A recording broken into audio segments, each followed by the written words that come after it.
మన రాష్ట్ర ముఖ్యమంత్రి జగన్ రెడ్డి రాష్ట్రానికి పనికి వచ్చేటటువంటి ఏ కార్యక్రమం కూడా చేపట్టడం అలవాటు లేనటువంటి ఒక వ్యక్తి. గత 5 సంవత్సరాలుగా రాష్ట్ర ముఖ్యమంత్రిగా ఇదిగో రాష్ట్రానికి మేలు జరిగే విధంగా ముఖ్యమంత్రి గారు పలానా పర్యటనకు వెళ్ళారు, ముఖ్యమంత్రి గారు చేసినటువంటి ఈ పర్యటన ద్వారా రాష్ట్రానికి ఇంత మేలు జరిగింది అని మనం చెప్పుకోవటానికి ఒక్క సంఘటన కూడా గత 5 సంవత్సరాల కాలంలో జగన్మోహన్ రెడ్డి ముఖ్యమంత్రిగా పరిపాలన చేపట్టినటువంటి ఈ కాలంలో మనకు ఒక్కటి కూడా కనపడదు. సాధారణంగా ఏ రాష్ట్ర ముఖ్యమంత్రి అయినా రకరకాల పర్యటనలు చేస్తుంటారు. విదేశీ పర్యటనలు కానివ్వండి, లేదంటే దేశీయంగా కానీ పెట్టుబడులు ఆకర్షించడం కోసం అనేక పర్యటనలు చేస్తూ ఉంటారు. మరీ ముఖ్యంగా ప్రపంచవ్యాప్తంగా అన్ని దేశాలకి కూడా ఎంతో ప్రతిష్టాత్మకమైనటువంటి సదస్సు, వారి వారి దేశాలకి పెట్టుబడులని ఆకర్షించడానికి ఉపయోగపడేటటువంటి సదస్సు ఏదయ్యా అంటే వరల్డ్ ఎకనామిక్ ఫోరం సదస్సు. ప్రతి సంవత్సరం దావోస్లో, స్విట్జర్లాండ్లో ఉన్నటువంటి దావోస్లో జరిగేటటువంటి వరల్డ్ ఎకనామిక్ ఫోరం సదస్సు అనేది చాలా ముఖ్యమైనటువంటి సదస్సు. ఏ దేశానికైనా లేకపోతే ఏ రాష్ట్రానికైనా కూడా ప్రతి ఒక్కరూ కూడా ఆ సదస్సులో పాల్గొని తమ దేశంలో కానీ తమ రాష్ట్రంలో కానీ ఉన్నటువంటి అవకాశాలని ప్రపంచవ్యాప్తంగా మరి అనేక కంపెనీల వారు, పెట్టుబడిదారులు ఎవరైతే ఈ సదస్సుకు వస్తారో వారికి తమ తమ దేశాలలో రాష్ట్రాల్లో ఉన్నటువంటి పెట్టుబడి అవకాశాలను వివరించి పెట్టుబడులు ఆకర్షించేటటువంటి ప్రయత్నం చేస్తూ ఉంటారు. ఎందుకంటే ఈ సదస్సుకి ప్రపంచవ్యాప్తంగా ఉన్నటువంటి అనేక పరిశ్రమలకు చెందినటువంటి దిగ్గజాలు అందరూ కూడా హాజరవుతారు. ఆయా దేశాలలో ఆయా రాష్ట్రాల్లో ఉన్నటువంటి పెట్టుబడి అవకాశాలని పరిశీలిస్తారు. కాబట్టి తమ సాయశక్తుల ప్రతి ఒక్కరు కూడా ప్రయత్నం చేస్తారు వారి దృష్టిని ఆకర్షించి వారితో అనేక రకాలుగా సమావేశాలు ఏర్పాటు చేసుకుని తమ తమ ప్రాంతాలకి ఆ పెట్టుబడులను తీసుకువెళ్ళి అక్కడ ఆ ప్రాంతాలలో ఉపాధి అవకాశాలు మెరుగుపరచడం కానివ్వండి, ఆ ప్రాంత అభివృద్ధికి దోహదపడే విధంగా అనేక మంది దేశాధ్యక్షులు కానివ్వండి, ప్రధానులు కానివ్వండి, రాష్ట్రాల ముఖ్యమంత్రులు కానివ్వండి, ప్రతి ఒక్కరు కూడా ఎంతో ప్రతిష్టాత్మకంగా ఈ సదస్సును తీసుకుని ఆ సదస్సుకు వెళ్ళి తమ సాయశక్తులా కృషి చేస్తారు. నారా చంద్రబాబు నాయుడు గారు కూడా 95-2004 మధ్య ముఖ్యమంత్రిగా ఉన్నటువంటి సమయంలో కానివ్వండి, 2014-19 మధ్య ఆయన ముఖ్యమంత్రిగా ఉన్నప్పుడు కానివ్వండి, ఈ వరల్డ్ ఎకనామిక్ ఫోరం సదస్సు దావోస్ సదస్సుకి చాలా ప్రాముఖ్యతనిచ్చి మరి ప్రతి సంవత్సరం కూడా ఒక బృందాన్ని అక్కడికి తీసుకువెళ్ళి మన రాష్ట్రానికి సంబంధించినటువంటి ఒక పెవిలియన్ అంటే ఒక కౌంటర్ని పెద్ద ఎత్తున ఏర్పాటు చేసి రాష్ట్రంలో ఉన్నటువంటి పెట్టుబడుల అవకాశాలని స్వయంగా ఆయన వివరించి ఎంతో శ్రమ చేసి మరి ఆ సదస్సుకు వెళ్ళి అనేక పెట్టుబడుల్ని ఆయన తీసుకొచ్చేటటువంటి పరిస్థితి ఉండేది. కానీ మన దురదృష్టం, ఈ రాష్ట్ర ముఖ్యమంత్రి గత 5 సంవత్సరాల కాలంలో 4 సంవత్సరాలు ఈ వరల్డ్ ఎకనామిక్ ఫోరం సదస్సు దావోస్లో జరిగితే, అంటే ఒక సంవత్సరం కోవిడ్ వల్ల 2021 సంవత్సరంలో ఈ సదస్సు జరగలేదు. 4 సంవత్సరాలు ఈ సంవత్సరంతో కలుపుకుని 4 సంవత్సరాలు ఈ సదస్సు జరిగితే 3 సార్లు డుమ్మా కొట్టాడు ఈ రాష్ట్ర ముఖ్యమంత్రి. కేవలం ఒక్కసారి మాత్రమే, అది కూడా తూతూ మంత్రంగా ఒక ఫారెన్ హాలిడే లాగా ఫ్యామిలీతో సరదాగా షికార్లు కొట్టొచ్చేశాడు ఈ రాష్ట్ర ముఖ్యమంత్రి. నిజంగా ఎంత దురదృష్టం అండి! ఎంత నష్టపోయింది ఈ రాష్ట్రం. ఆ రకంగా వ్యవహరించడం వల్ల రాష్ట్రం ఎంత నష్టపోయిందో కూడా ఇవాళ నేను ఈ మీడియా సమావేశం ద్వారా వివరించదలుచుకున్నా. గతంలో చంద్రబాబు నాయుడు గారు 2014-19 మధ్య చూద్దామండి. 2014 జూన్లో ఆయన ముఖ్యమంత్రి అయిన తర్వాత మొదటి సదస్సు ఆయన 2015 జనవరిలో జరిగినటువంటి వరల్డ్ ఎకనామిక్ ఫోరం సదస్సుకి, దావోస్ సదస్సుకి ఆయన స్వయంగా హాజరయ్యి ఆయన అక్కడ world economic forum 2015 Andhra Pradesh CM Chandrababu Naidu unveils vision for the state at annual meet అంటే మన రాష్ట్ర యొక్క విజన్, రాష్ట్ర ప్రభుత్వం యొక్క విజన్ ఏ రకంగా ఉండబోతా ఉంది, ఏ రకంగా పెట్టుబడులకి అనుకూలమైనటువంటి వాతావరణాన్ని మన రాష్ట్ర ప్రభుత్వం కల్పించబోతోందన్న అంశాల మీద 2015 జనవరిలో జరిగినటువంటి వరల్డ్ ఎకనామిక్ ఫోరం సదస్సులో చంద్రబాబు నాయుడు గారు స్వయంగా మాట్లాడాడు. Mister Naidu would be addressing a special session on investment in Andhra Pradesh at World Economic Forum, Davos. World Economic Forum President Klaus Schwab had specially invited Naidu along with various other chief ministers and also ministers of various countries and CEOs.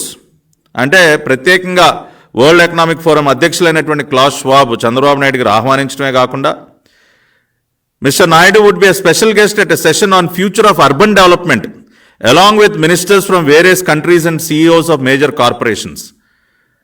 అంటే future of urban development ఏ విధంగా ఉండబోతా ఉందన్న అంశం మీద జరిగినటువంటి సదస్సుకి ఒక ప్రత్యేక ఆహ్వానితుడిగా కూడా వరల్డ్ ఎకనామిక్ ఫోరం వారు చంద్రబాబు నాయుడు గారు ఆహ్వానించడం జరిగింది. అంటే ఆయనకున్నటువంటి ఇంపార్టెన్స్, ప్రాముఖ్యత ఏంటో దీని ద్వారానే మనకు అర్థమవుతుంది. ప్రత్యేకంగా ఆయన ఆహ్వానించడం, ఒక సెషన్కి ఆయన ప్రత్యేక స్పెషల్ గెస్ట్గా ట్రీట్ చేసి ఆయన చేత ఒక ఉపన్యాసాన్ని ఇప్పించడం, అంతేకాకుండా చంద్రబాబు నాయుడు గారు కూడా మరి ఇన్వెస్ట్మెంట్ ఇన్ ఆంధ్రప్రదేశ్ పైన ఒక ప్రజెంటేషన్ అక్కడ ఇచ్చి ఇన్వెస్ట్మెంట్స్ అన్నీ కూడా అంటే ఒక విజన్ని, మన రాష్ట్ర విజన్ని 2015లో జరిగినటువంటి వరల్డ్ ఎకనామిక్ ఫోరం సదస్సులో ఆయన పాల్గొని ఇవన్నీ కూడా చేయటం జరిగింది.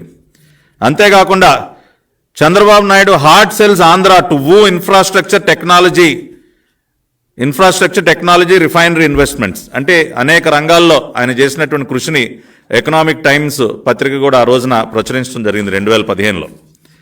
మరుసటి సంవత్సరం 2016లో Shri Nara Chandrababu Naidu to take part in 46th world economic forum annual summit in Davos. మళ్ళీ నెక్స్ట్ ఇయర్ 2016లో కూడా ఆయన స్వయంగా జనవరి 20 నుంచి 23 వరకు 2016లో జరిగినటువంటి సదస్సులో పాల్గొన్నారు. Mastering the 4th industrial revolution అన్న అంశంపైన ఆయన ప్రత్యేకంగా అక్కడ మాట్లాడారు. అదేవిధంగా అనేక కంపెనీలతో నెస్లే కానివ్వండి, Johnson Control, Siemens, McKinsey, Lockheed Martin, Airbus, JETRO, Uber, ఇట్లా అనేక ఫిలిప్స్, ఇటువంటి అనేక కంపెనీల ప్రతినిధులతో ప్రత్యేకంగా సమావేశమైనట్టు మళ్ళీ ఎకనామిక్ టైమ్స్ పత్రిక ప్రచురించినటువంటి వార్త ఈ రోజున మీ ముందు ఉంచుతూ ఉన్నాను 2016లో. అంటే ఏ రకమైనటువంటి కృషి చేశారో ఒక్కసారి గుర్తు చేస్తా ఉన్నా. మళ్ళీ 2017లో వరుసగా 3వ సంవత్సరం కూడా Andhra Pradesh has resources opportunities that global investors can explore. అనేక రీసోర్సెస్ ఉన్నాయి మన రాష్ట్రంలో, ఆపర్చునిటీస్ ఉన్నాయి, రండి మీరు పెట్టుబడి పెట్టండి అని మళ్ళీ చంద్రబాబు నాయుడు గారు వరుసగా 3వ సంవత్సరం 2017లో కూడా డావోస్కు వెళ్ళి అక్కడ అనేక కంపెనీలతో ఆయన సమావేశమైనటువంటి అంశాన్ని ఇండియా టుడే పత్రిక ప్రధానంగా ప్రచురించినటువంటి విషయాన్ని మీ దృష్టిలో పెడతా ఉన్నాను. అంతేకాకుండా AP has caught the fancy of global investors యొక్క దృష్టిని ప్రత్యేకంగా ఆంధ్రప్రదేశ్ ఆహ్వానించిందని చెప్పి జాతీయ పత్రికల్లో వచ్చినటువంటి వార్తలు 2017లో. అంటే ఎంత కృషి చేశారో చంద్రబాబు నాయుడు గారు రాష్ట్రం కోసం దీన్ని బట్టి మీరు అర్థం చేసుకోవచ్చు. 2018లో 4వ సంవత్సరం కూడా Andhra leaders to woo investments at World economic Forum. Andhra Pradesh IT minister అప్పుడు నారా లోకేష్ గారు అండ్ సీఎం చంద్రబాబు నాయుడు వీళ్ళిద్దరూ కూడా మరి 2018లో రాష్ట్ర ప్రభుత్వం తరఫున చేసినటువంటి కృషి. 2019లో మరి చంద్రబాబు నాయుడు గారు కుమారులైనటువంటి లోకేష్ గారు ఈసారి వరుసనే మరి 4 సంవత్సరాలు చంద్రబాబు నాయుడు గారు దావోస్కు వెళితే 5వ సంవత్సరం లోకేష్ గారు ఆ రోజున ఐటీ మినిస్టర్గా Chandrababu Naidu son Nara Lokesh to lead Andhra delegation to World economic Forum. అంటే ఎక్కడా కూడా ఒక్క అవకాశాన్ని కూడా వదులుకోకుండా 2014-19 2015, 2016, 2017, 2018, 2019 5 సంవత్సరాల పాటు ప్రతి సంవత్సరం నారా చంద్రబాబు నాయుడు గారు, 4 సంవత్సరాల పాటు 1 సంవత్సరం నారా లోకేష్ గారు, వీరు ఆంధ్ర రాష్ట్రం తరఫున అక్కడికి వెళ్ళి అనేక కంపెనీలతో మాట్లాడి అనేక రకాలైనటువంటి పెట్టుబడులను మన రాష్ట్రం కోసం సాధించడం జరిగింది. దానికి ఎవిడెన్స్ మరి ఎఫ్డిఐస్ మరి ఆంధ్రప్రదేశ్ రాష్ట్రానికి 2014-15 నుంచి 2018-19 మధ్య విదేశీ పెట్టుబడులు ఎన్ని వేల కోట్లు వచ్చాయన్న అంశాన్ని కేంద్ర ప్రభుత్వం డేటా విడుదల చేసింది. ఆ ఫిగర్స్ కూడా ఒకసారి గుర్తు చేయాలి నేను. 2014-15 మధ్య 8,326 కోట్లు, 2015-16 మధ్య 10,315 కోట్లు, 16-17 మధ్య 14,767 కోట్లు, 17-18 మధ్య 8,037 కోట్లు, 18-19 మధ్య 23,882 కోట్లు, మొత్తంగా 65,327 కోట్ల రూపాయలు ఎంతండి? 65,327 కోట్ల రూపాయలు 2014-19 మధ్య మన రాష్ట్రానికి విదేశీ పెట్టుబడులని తీసుకొచ్చినటువంటి ఘనత నారా చంద్రబాబు నాయుడు గారికి దక్కుతుంది. అదే దాదాపు దేశం మొత్తం మీద వచ్చినటువంటి విదేశీ పెట్టుబడుల్లో 14.7% వాటా. అంటే ఎంత గొప్పగా చంద్రబాబు నాయుడు గారు కృషి చేశారో, ఎంత గొప్పగా మనకు పెట్టుబడులు వచ్చాయో కేంద్ర ప్రభుత్వం రిలీజ్ చేసినటువంటి డేటా ద్వారా మనకు అర్థమవుతుంది. ఇన్ని వేల కోట్ల రూపాయలు, 65,000 కోట్ల రూపాయలు పెట్టుబడులు మన రాష్ట్రానికి వచ్చాయి అంటే అది ఏ రకంగా సాధ్యమైంది? ఇదిగో ఈ రకంగా వచ్చినటువంటి ప్రతి ఒక్క అవకాశాన్ని వదులుకోకుండా ప్రతి సంవత్సరం కూడా వరల్డ్ ఎకనామిక్ ఫోరం లాంటి సమిట్స్కి, దావోస్లో జరిగినటువంటి సమిట్స్కి, ఇంకా అనేక దేశాలు పర్యటించి చంద్రబాబు నాయుడు గారు చేసినటువంటి కృషి వల్ల అన్ని వేల కోట్ల రూపాయల పెట్టుబడులు మన రాష్ట్రానికి రావటం జరిగింది. ఒక కియా పరిశ్రమ కానీ ఇంకా అనేక రకాలైనటువంటి పరిశ్రమలు ఏ రకంగా వచ్చాయంటే అది చంద్రబాబు నాయుడు గారు జరిపినటువంటి పర్యటనలు. కియా మోటార్స్ పరిశ్రమని ఇక్కడికి తీసుకురావడం కోసం స్వయంగా సౌత్ కొరియా వెళ్ళి అక్కడ కియా మోటార్స్ ప్రతినిధులతో మాట్లాడి వారిని ఒప్పించి మిగతా రాష్ట్రంలో వాళ్ళు ప్లాంట్ పెట్టాలని ఒక నిర్ణయం దాదాపుగా తీసుకున్నటువంటి సమయంలో వాళ్ళను ఒప్పించి వాళ్ళ మనసు మార్చి ఆ ప్లాంట్ని అనంతపురం జిల్లాకి తీసుకురావటం వల్ల ఎంత మేలు జరిగింది ఆ జిల్లాకి, రాష్ట్రానికి ఒకసారి మనం ఆలోచించాలి. అంటే చంద్రబాబు గారు చేసినటువంటి కృషి ఎటువంటిదో ఒకసారి మనం గుర్తు చేసుకోవాలి. కానీ రెండో పక్కన ఇవాళ జరుగుతున్నది ఏంటండి? ఇవాళ జగన్మోహన్ రెడ్డి ముఖ్యమంత్రి అయిన తర్వాత మరి 4 సంవత్సరాలు వరల్డ్ ఎకనామిక్ ఫోరం సదస్సు దావోస్లో జరిగితే ఈయన ముఖ్యమంత్రి అయినటువంటి మొదటి సంవత్సరం 2020లో డుమ్మా కొట్టాడు. ఎందుకు వెళ్ళలేదు ఆవిడికి తెలియదు. సరే 2021 కరోనా, 2022 ముఖ్యమంత్రి గారు పర్యటనకు బయలుదేరారు. కానీ ఆ రోజున వచ్చినటువంటి వార్తలు ఏంటంటే ఈయన గారు విజయవాడ నుంచి ప్రత్యేక విమానంలో స్పెషల్ ఫ్లైట్ వేసుకుని కొన్ని కోట్ల రూపాయలు తగలేసి ఈయన దావోస్కి అని చెప్పి బయలుదేరాడు స్విట్జర్లాండ్కి. కానీ వెళ్ళింది ఎక్కడికండి? లండన్కి. సీఎం వెళ్ళింది ఎక్కడికి? చెప్పింది దావోస్కు, దిగింది లండన్లో.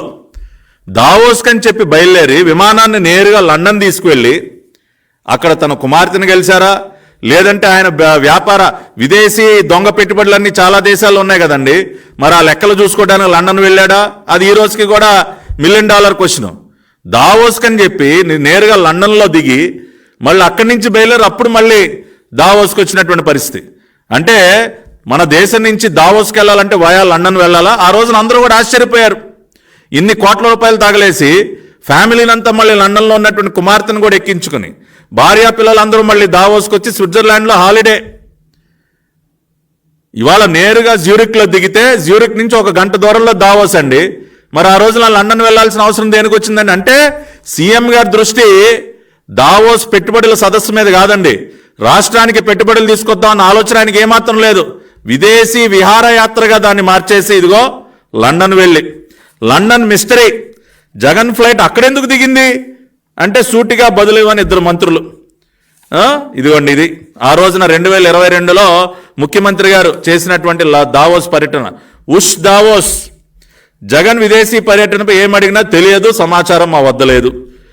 ఇంతకీ అక్కడికి వెళ్ళి ఈయన గారు ఏమి సాధించాడన్నది ఒకసారి చూస్తే ఆయన అక్కడికి వెళ్ళి ఏ విదేశీ కంపెనీలను కలవలేదండి. విదేశీ కంపెనీలు అసలు ఈయన ముఖం చూడలేదు. దానికి కూడా ఒక కారణం ఉంది. 2022లో జగన్మోహన్ రెడ్డి గారు దావోస్ వెళ్ళిన సందర్భంలో ఏ ఒక్క విదేశీ కంపెనీ కానీ, ఏ ప్రముఖ కంపెనీ సీఈఓ కానీ, ఏ పెద్ద పారిశ్రామికవేత్త కానీ ఎవరు కూడా జగన్ రెడ్డి ముఖం ఎందుకు చూడలేదో ఒకసారి అది కూడా గుర్తు చేసుకోవాలి. 2020లో మరి పీయూష్ గోయల్ గారు దావోస్ వెళ్ళినటువంటి సందర్భంలో ముఖ్యమంత్రిగా జగన్మోహన్ రెడ్డి గారు పదవి బాధ్యతలు స్వీకరించినటువంటి మొదటి సంవత్సరంలో ఆయన చాలా ఘనకార్యాలు చేశారు కదండి.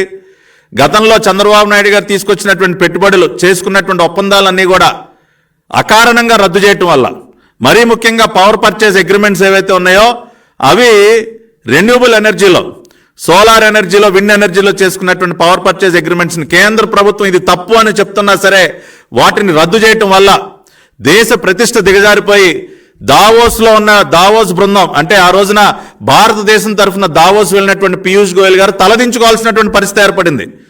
2020లో మరి దావోస్లో పీయూష్ గోయల్ గారి వద్ద క్యూ కట్టారు అక్కడ ఉన్నటువంటి పెట్టుబడిదారులందరూ కూడా. ఏంటి మీ రాష్ట్రంలో ఈ తుగ్లక్ ముఖ్యమంత్రి చేస్తున్నటువంటి పనులేంటి? మీ దేశంలో మేము ఎలా పెట్టుబడులు పెట్టాలి? ఏమి క్రెడిబిలిటీ ఉంది మీ దేశానికి? ఈ రకంగా ఒప్పందాలన్నీ కూడా రద్దు చేసుకుంటే మేము ఎలా పెట్టుబడులు పెడతాం? గ్యారంటీ ఏంటని చెప్పి పీయూష్ గోయల్ గారిని గట్టిగా నిలదీసేసరికి ఆయన తలదించుకోవాల్సినటువంటి పరిస్థితి ఏర్పడింది. ఆ విషయాన్ని ఆయన ఒక సమావేశంలో కూడా చెప్పి దేశ ప్రతిష్టనే దిగజార్చింది ఒక రాష్ట్రం అని చెప్పి ఆయన మాట్లాడినటువంటి ఒక మాటలు కూడా ఒకసారి మీకు వినిపించాలి. Stable and predictable regulatory regime, and we have a stress point on the power purchase agreements down south, which hopefully everybody is working to try and resolve, but it has damaged India's reputation very, very severely. In fact, if any of you has influence in that state, please exert that influence. We are also working to find a resolution, but I'm toying with an idea. And if any of you, maybe CII, can help me, can we create a framework where the center and states sign a legally binding document committing everybody to stick to contracts and contractual obligations, irrespective of political changes or governments changing? I think it's time as a nation we decided on doing this, and anybody who reneges on any contract should commit that the Reserve Bank can cut his devolution of funds and pay for that contract, but not allow any such damage to the whole nation's reputation. So చాలా స్పష్టంగా ఏమన్నారు విన్నారు కదండి. దేశ ప్రతిష్టే మసకబారింది, India reputation దెబ్బతింది.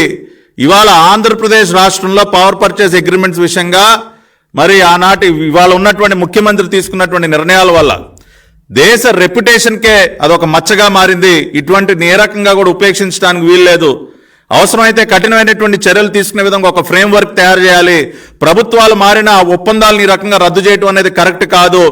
అవసరమైతే reserve bank of India వాళ్ళు ఏ రాష్ట్రం అయితే ఈ రకంగా వ్యవహరిస్తుందో, ఏ రాష్ట్రం అయితే దేశ ప్రతిష్ట దిగజారే విధంగా గతంలో చేసినటువంటి ఒప్పందాలని రద్దు చేస్తుందో ఆర్బీఐ కూడా యాక్షన్ తీసుకోవాలి, వాళ్ళకి ఇచ్చినటువంటి నిధుల్లో కోత పెట్టాలని చెప్పి కూడా పీయూష్ గోయల్ గారు మాట్లాడినటువంటి విషయాన్ని నేను ఇక్కడ మీకు వినిపించాను. అదేవిధంగా వరల్డ్ ఎకనామిక్ ఫోరంలో ఆ రోజున మరి అనేక పారిశ్రామికవేత్తలు ఆధార్ పూనావాలా అనేటటువంటి ఒక రెప్యూటెడ్ పారిశ్రామికవేత్త ఆయన మాటలు కూడా విందాం. One part is that you've got these states which are renegating from PPAs. This is a very serious issue.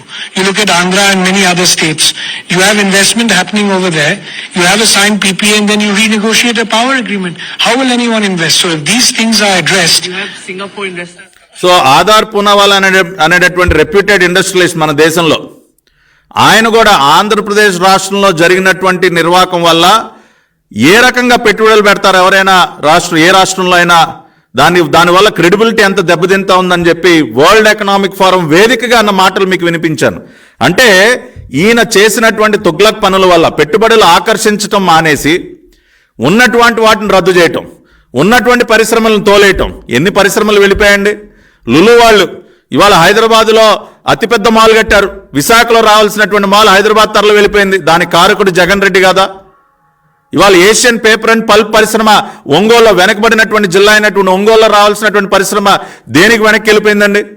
ఆఖరికి అండర్వేర్లు తయారు చేసినటువంటి జాకీ పరిశ్రమ కూడా ఇక్కడ క్లోజ్ చేసి వాళ్ళు వెళ్ళిపోయారు కదండి. పెట్టుబడులు రావటం మానేసి ఉన్నటువంటి వాటిని తరిమేసి ఇదిగో ప్రపంచ స్థాయిలో దేశ ప్రతిష్టను కూడా దిగజార్చాడు ఈ రాష్ట్ర ముఖ్యమంత్రి అని చెప్పి కేంద్ర మంత్రి పీయూష్ గోయల్ మాట్లాడినటువంటి మాటలు, మరి అనేక మంది పారిశ్రామికవేత్తలు దావోస్లో మాట్లాడినటువంటి మాటలు మీరు విన్నారు. ఈ నిర్వాకం వల్ల ఈయన గారు చేసినటువంటి తుగ్లక్ పనుల వల్ల 2022లో ఈయన గారు దావోస్ వెళితే ఒక్కడు కూడా ఈయన ముఖం చూడలా. ఒక్క విదేశీ కంపెనీ కూడా ఇంత సమావేశం అవలా. అక్కడికి వెళ్ళి ఈయన ఎవరితో ఒప్పందాలు చేసుకున్నాడండి? ఏది విజయవాడ నుంచి దావోస్ వెళ్ళి ఈయన గారు ఒప్పందం ఎవరితో చేసుకున్నాడండి? అరబిందో రియాలిటీ వాళ్ళతో ఒప్పందం చేసుకున్నాడంట. ఏది ఈయన బినామీ కంపెనీ అయిన అరబిందోతో ఒప్పందం చేసుకోవడానికి ఈయన గారు దావోస్ వెళ్ళాడంట. అదేవిధంగా గ్రీన్కో గ్రూప్, ఇది కూడా మన దేశానికి సంబంధించినటువంటి company, Hyderabad based company. Adani green energy, అది కూడా మన దేశానికి సంబంధించిందే. అదానీ గారు ఫ్లైట్ వేసుకుని తరచుగా వస్తూ ఉంటాడు ఈయన గారు తాడేపల్లి ప్యాలెస్కి. కాబట్టి ఒక అదానీతో, ఒక అరబిందోతో, ఒక గ్రీన్కోతో ఈయన దావోస్ వీళ్ళు ఒప్పందాలు చేసుకునేది ఏంటండి? ఇక్కడ ఒప్పందాలు. ఈయన విదేశీ పెట్టుబడులు ఏం తీసుకొచ్చాడు? ఈయన పూర్తిగా విఫలమయ్యాడు విదేశీ పెట్టుబడులు తీసుకురావడంలో. అంతర్జాతీయ వేదికలపైన దేశ ప్రతిష్టను దిగజార్చాడని చెప్పి స్వయంగా కేంద్ర మంత్రి మాట్లాడుతూ ఉన్నారు.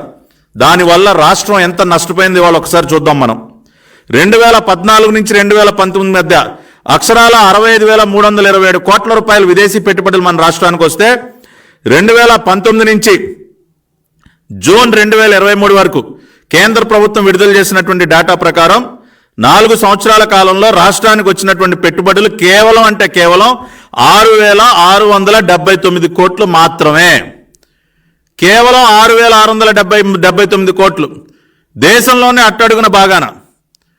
చంద్రబాబు నాయుడు గారు 5 సంవత్సరాల కాలంలో 65,000 కోట్లు, అంటే యావరేజ్న సంవత్సరానికి 13,000 కోట్ల రూపాయలు పెట్టుబడులు విదేశీ పెట్టుబడులు తెస్తే జగన్మోహన్ రెడ్డి 4 సంవత్సరాల కాలంలో తీసుకొచ్చింది కేవలం 6,679 కోట్లండి. దాన్ని బట్టే ఎంత అధ్వానంగా ఈ రాష్ట్ర ప్రభుత్వం పనిచేసిందో, మరీ ముఖ్యంగా ఈ రాష్ట్ర ముఖ్యమంత్రి యొక్క వైఫల్యం రాష్ట్రానికి ఏ విధంగా శాపంగా మారిందో ఒక్కసారి మీరు అందరూ అర్థం చేసుకోండి. ఈ గణాంకాల ద్వారానే మనకు అర్థమవుతా ఉంది దీనివల్ల ఎంత నష్టం జరిగింది రాష్ట్రానికి. రాష్ట్రం యొక్క ఆదాయం పడిపోయింది, పన్నుల రూపంలో వచ్చినటువంటి ఆదాయం, ఉపాధి అవకాశాలు, పెట్టుబడులు రావటం వల్ల ఎంతమందికి ఉద్యోగం దొరుకుతుంది, నిరుద్యోగం తీవ్రంగా పెరిగిపోయింది. ఇవాళ గ్రాడ్యుయేట్స్ అన్ఎంప్లాయ్మెంట్లో దేశంలోనే నెంబర్ 1 స్థానంలో ఉంది ఆంధ్రప్రదేశ్. దాదాపు 24% అన్ఎంప్లాయ్మెంట్ గ్రాడ్యుయేట్స్లో ఉంది మన రాష్ట్రంలో. దానికి కారకుడు జగన్ రెడ్డి కాదా? ఈ రకంగా ఇంత అధ్వానంగా విదేశీ పెట్టుబడులు ఆకర్షించడంలో దేశంలోనే అట్టడుగున బాగానే ఉంటే ఏ రకంగా ఉపాధి అవకాశాలు వస్తాయి సార్? కాబట్టి ఇవాళ జగన్మోహన్ రెడ్డి వల్ల ఎంత నష్టపోయిందో రాష్ట్రం ఈ గణాంకాల ద్వారానే మనకు అర్థమవుతా ఉంది. ఆఖరికి కేంద్ర ప్రభుత్వం ఆర్టీఐ ద్వారా అడిగినటువంటి ప్రశ్నలకి సమాధానంగా వాళ్ళు చాలా స్పష్టంగా చెప్పారు.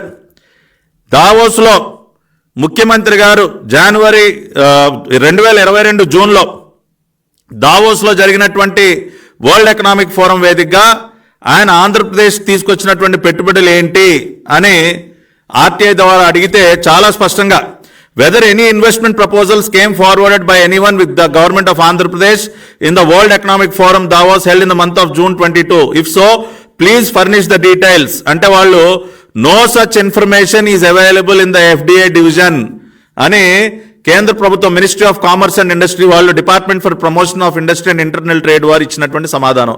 మా దగ్గర 2022 దావోస్ పర్యటన వల్ల ఆంధ్రప్రదేశ్ రాష్ట్రానికి ఒక్క పైసా పెట్టుబడి వచ్చిందన్న సమాచారం మా దగ్గర లేదు అని చెప్పి చాలా స్పష్టంగా కేంద్ర ప్రభుత్వం మినిస్ట్రీ ఆఫ్ కామర్స్ వారు ఇచ్చినటువంటి జవాబు ఆర్టీఐ.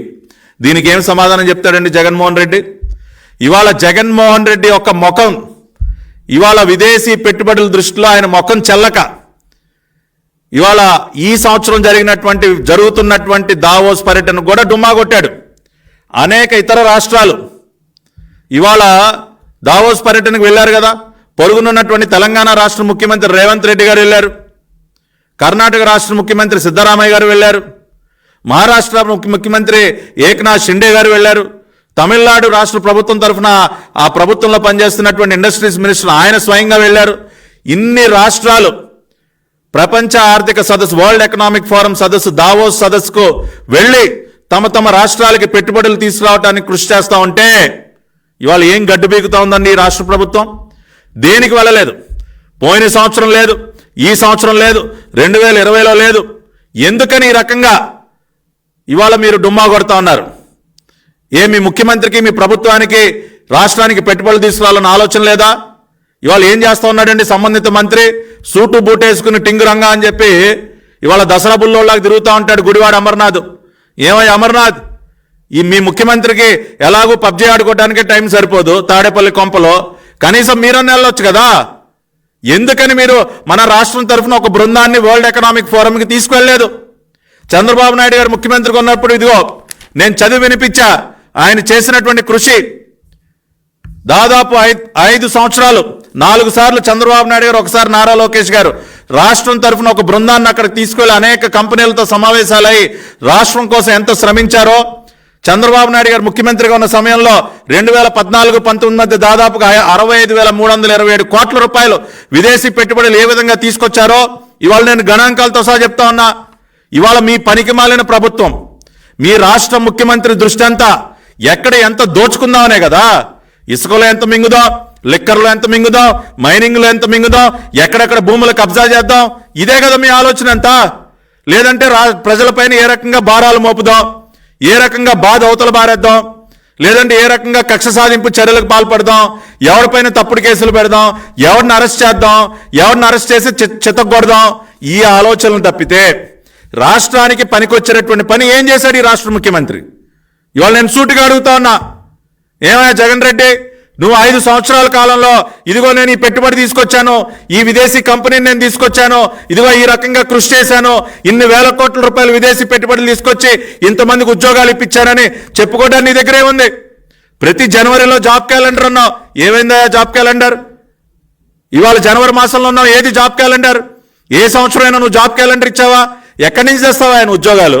ఈ రకంగా తిని తొంగుంటా ఉంటే తాడేపల్లి ప్యాలెస్లో నువ్వు ఎక్కడి నుంచి తెస్తావు ఉద్యోగాలు? ఇవాళ నీ అసమర్థత వల్ల, నీ చేతగానితనం వల్ల రాష్ట్రం ఎంత నష్టపోతా ఉంది, రాష్ట్రంలో ఉన్నటువంటి యువత ఎంత నష్టపోతా ఉన్నారు, నిరుద్యోగం ఎంత పెరిగిపోయింది. ఇవాళ గ్రాడ్యుయేట్ అన్ఎంప్లాయ్మెంట్లో దేశం నెంబర్ 1 స్థానంలో ఉందంటే సిగ్గుగా అనిపించట్లేదా నీకు? ఇటువంటి పరిస్థితి చంద్రబాబు నాయుడు గారి హయాంలో ఎప్పుడైనా ఉందా? ఆయన ఎవరి కోసం వెళ్ళారు? ప్రతి సంవత్సరం దావోస్ వెళ్ళి అంతమందితో ప్రత్యేకంగా సమావేశం అయింది ఆయన కోసమా? ఆయన వ్యక్తిగత ఆస్తులు పెంచుకోవడం కోసమా? రాష్ట్రం కోసం. విభజన జరిగిన తర్వాత తీవ్రంగా నష్టపోయింది రాష్ట్రం. మళ్ళీ ఈ రాష్ట్రాన్ని నిలబెట్టాలంటే విదేశీ పెట్టుబడులు కావాలి అని చెప్పి ప్రతి సంవత్సరం దావోస్ వెళ్ళి ఎంతో శ్రమించి ఎంతో మందిని ఒప్పించి 65,000 కోట్ల రూపాయలు విదేశీ పెట్టుబడులు తీసుకొస్తే నువ్వు 5 సంవత్సరాల కాలంలో వెళ్ళింది ఒక్కసారి. అది కూడా ప్రత్యేక విమానం వేసుకుని ఎక్కడికి వెళ్ళావు? లండన్ వెళ్ళావు. నీ కుటుంబ సభ్యులతో విహారయాత్ర చేసి వచ్చావు స్విట్జర్లాండ్లో. ఎప్పుడైనా చంద్రబాబు నాయుడు గారు అధికారిక పర్యటన ముసుగులో కుటుంబ సభ్యులను తీసుకువెళ్ళి విలాసాలకు ఏ రోజున ఆయన పాల్పడ్డారా? ఏ రోజైనా అటువంటి పనులు చేశారా? ఒక్క రూపాయైనా దుబారా చేశారా? కానీ నువ్వు ఒక జల్సారాయుడు కదా. ప్రభుత్వ ధనంతో, ప్రజాధనంతో నీ జల్సాల కోసం ప్యాలెస్లు కట్టుకుంటావు, కోట్ల రూపాయలు తగలేసి ప్రత్యేక విమానాల్లో విదేశాలు వెళ్తావు. కానీ రాష్ట్రానికి దమ్మిడి కూడా ఉపయోగం లేదు నీ వల్ల. అందుకనే సైకో పోవాలి, సైకిల్ రావాలంటా ఉన్నారు. మా భవిష్యత్తుకి గ్యారంటీ కేవలం నారా చంద్రబాబు నాయుడు గారు మాత్రమే అని చెప్పి ప్రజలు ఊరికి నానట్లేదయా. ఇదిగో ఇవన్నీ చూసిన తర్వాత అంటా ఉన్నారు. ఇవన్నీ తలుచుకుని ఇవాళ ఎంత బాధపడతా ఉన్నారో, ఎంత ఆవేదనకు లోనవుతా ఉన్నారో, ఇదేం కర్మ మన రాష్ట్రానికి అని చెప్పి ఏ రకంగా ప్రజలు బాధపడుతూ ఉన్నారో ఇవాళ మనం ప్రత్యక్షంగా చూస్తున్నాం. కాబట్టి ఇవాళ నువ్వు చేసినటువంటి నిర్వాహకం వల్ల రాష్ట్రం ఎంత నష్టపోయిందో మళ్ళీ ఒకసారి ఈ మీడియా సమావేశం ద్వారా ప్రజల ముందు ఉంచడం కోసం ఈ రోజున మీడియా ముందుకు రావటం జరిగింది. ఇవాళ రాష్ట్ర ప్రభుత్వాన్ని కూడా గట్టిగా ప్రశ్నిస్తూ ఉన్నాం. దేనికి ఈ రకంగా మీరు వ్యవహరిస్తూ ఉన్నారు? పొరుగునున్నటువంటి అనేక రాష్ట్రాలు పోటీలు పడతా ఉంటే నిన్నగాక మొన్న ముఖ్యమంత్రి అయినటువంటి రేవంత్ రెడ్డి గారు కూడా వెళ్ళారా దావోసు? మీరు ఎందుకు వెళ్ళలేకపోయారు? సంబంధిత మంత్రి అయినా వెళ్ళాలి కదా. ఇందాక నేను చెప్పినట్టు తాడేపల్లి కొంపలో పబ్జీ ఆటలో జగన్ రెడ్డి బిజీగా ఉంటే సంబంధిత మంత్రి గుడివాడ అమర్నాథ్ సూటు బూట్ వేసుకుని వాళ్ళ దసరా బుల్లోలా తిరుగుతూ ఉన్నాడు. ఆయన వెళ్ళొచ్చు కదా, అధికారుల బృందాన్ని పంపొచ్చు కదా. కనీసం ఆ పని కూడా చేయకుండా ఇవాళ అనేక పరిశ్రమలు మిగతా రాష్ట్రాలకి తరలి వెళ్ళిపోతున్నాయంటే ఇందువల్లే కదా. ఇవాళ చెన్నైకి, హైదరాబాద్కి, బెంగళూరుకి అనేక పరిశ్రమలు తరలి వెళ్ళిపోతా ఉన్నాయంటే దీనికోసమే. మన రాష్ట్రం నుంచే వలసలు పెరిగిపోతా ఉన్నాయి. ఉద్యోగాల్లాగా ఏం చేస్తారు ఇక్కడ ప్రజలందరూ? కాబట్టి ఈ వాస్తవాలన్నీ రాష్ట్ర ప్రజలు గ్రహించాలి. అదేవిధంగా రాష్ట్ర ప్రభుత్వం